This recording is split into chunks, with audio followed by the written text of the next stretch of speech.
Club Calvi has a new book. We asked you to vote on what we should read next, and the book Workhorse came out on top. It's a story of envy and ambition, and it's been called fierce and wickedly funny. Author Caroline Palmer joins us now. Congratulations on being voted the Reader's Choice. Thank you. I was so delighted, excited. We are super excited to get involved in this book and really get into it. Yeah. It's a long one, too, and your debut. So first, congratulations on that. How does that feel? You're a published author.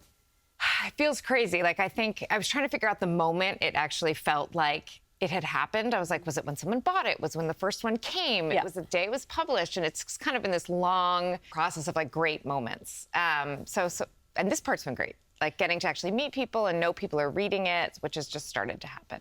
So the book is about a young woman trying to navigate the fashion industry, and she makes some dangerous choices. So tell us a little bit about her.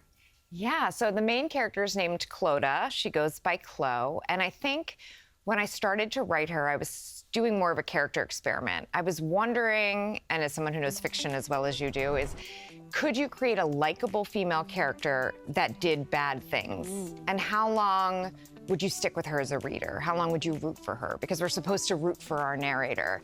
And I found in fiction and on TV, anytime a woman did unlikable things, we gave her kind of a good reason. So we could still like her. And I wanted to not give Chloe any reason other than ambition.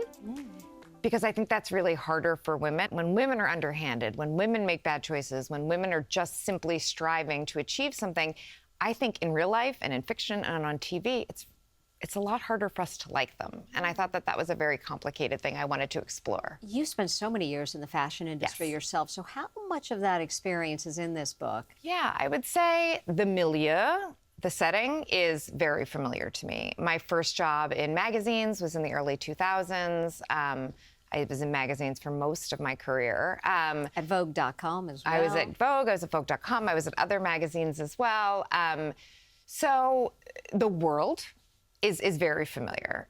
The plot, however, and readers will kind of, as they go through it, see the plot is an entire fabrication, and the characters are also an entire fabrication.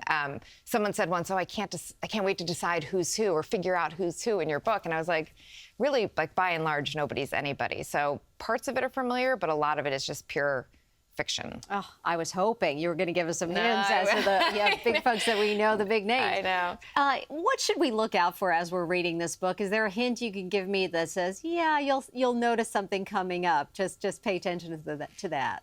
Well, I think part of it, now I finally have some readers that have gotten back to me, and I think a part of it that's been great for me is that people feel very stressed out by the book, which was kind of an emotion I wanted to evoke. Like, people keep saying to me, they're like, no, don't do it, don't do it. And for me, that was really satisfying as a writer to actually like evoke an emotion in people. And that also meant that they were kind of rooting for her, even as she did these sort of really not so progressively not so great things. So that the darkness I like, the comedy was really important to me. I wanted this to be both a dark book and a kind of a book that had not an unclear ending, but a sort of a talented Mr. Ripley style approach is one of the ththings I thought about.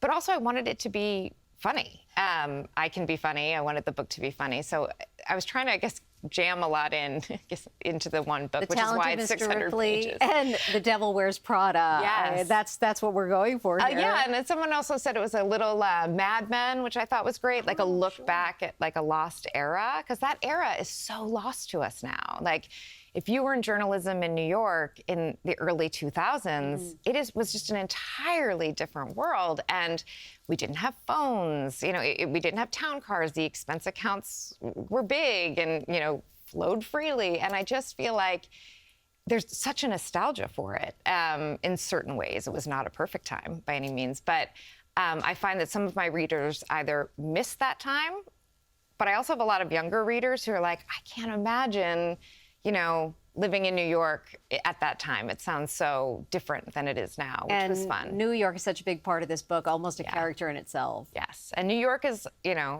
always reinventing itself. And so it's a lot about this idea of, this is one of those places in the world that people come day in and day out for that idea of reinvention and how you can kind of be a brand new person when you arrive here. And I think the means in which we go about that vary, and this book kind of explores the darker side of that.